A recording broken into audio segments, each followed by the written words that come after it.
नमस्कार दोस्तों। पृथ्वी पर जीवन की शुरुआत कब, कैसे और कहाँ हुई, इस विषय पर ढेरों सिद्धांत और विवाद हैं और जीवन की उत्पत्ति को लेकर ये विवाद भविष्य में भी जारी रहेगा।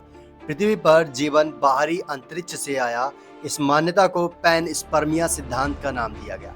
फिलहाल अनेकों सिद्धांत प्रस्तुत किए गए, जिनमें से एक अंग्रेज जीव विज्ञानी JBA ने ओपरिन के विचार को आगे बढ़ाया और उन्होंने 1929 में अपनी द ओरिजिन ऑफ लाइफ शीर्षक लेख में लिखा कि आज से तकरीबन 4 साल अरब पहले पृथ्वी पर मौजूद समुद्र आज के समुद्रों से पूरी तरह से अलग था और इसमें सबसे पहले ऑर्गेनिक कंपाउंड्स का निर्माण हुआ होगा।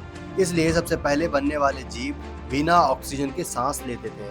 वैसे भी डार्विन का जैव सिद्धांत वास्तव में जीवों के विकास की प्रक्रिया को समझाता है, न कि जीवन की उत्पत्ति को।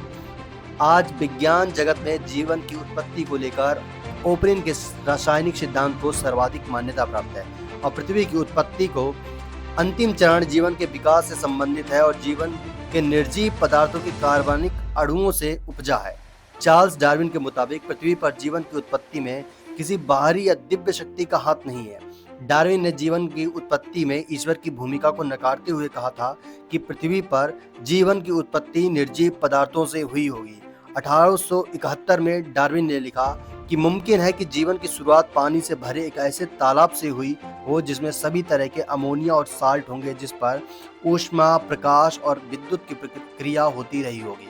इसके अलावा अरस्तु के मत अनुसार मिट्टी, कीचड़, धूल और हर तरह के कचरे से बिलबिलाते जीव पैदा हुए होंगे।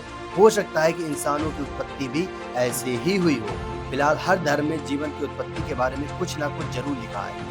इस प्रकार ईसाइयों के धर्म ग्रंथ बाइबल में लिखा है कि लगभग 6000 साल पहले लगभग में किसी एक दिन ईश्वर ने विश्व की सभी प्रजातियों की रचना एक झटके में कर दी। वहीं मुसलमानों की धार्मिक किताब कुरान की आयत 21-30 कहता है कि अल्लाह ने हर जीवित चीज को पानी से बनाया।